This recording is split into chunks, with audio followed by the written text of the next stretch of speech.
The guy who played the complicated rapist, Roger Howarth.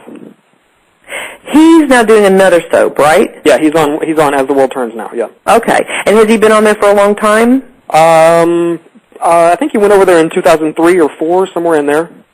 So how did you feel about that character? You know, when it started out, he was the most magnificent thing on daytime, when it started out. When Michael Malone invented that character and first started that story. Subsequent writers watered it down to the point that, you know, it was really hard to find anything to grab onto in that character. And, you know, by the time you got there, I mean, it was such a, I don't know, it was such a messy, complicated thing by the time you got there. And, you know. Well, he was complicated because he had such a need to, you couldn't, it was very difficult to write him because. You're talking about the actor or the Yes, character. yeah, because he felt that anything that would promote a rapist, he would not agree to do.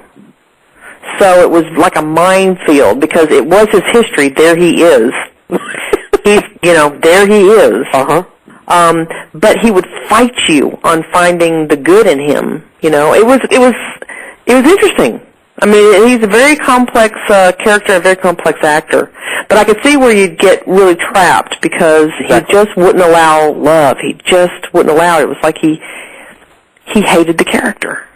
You know, when he left the show the first time, he left because of exactly that. Michael Malone spent 2 years rehabilitating that character and bringing him to a place on the canvas where the audience could accept him and he could invite love into his life for the first time.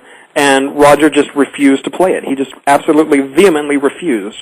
That's right. Very complicated. Wow.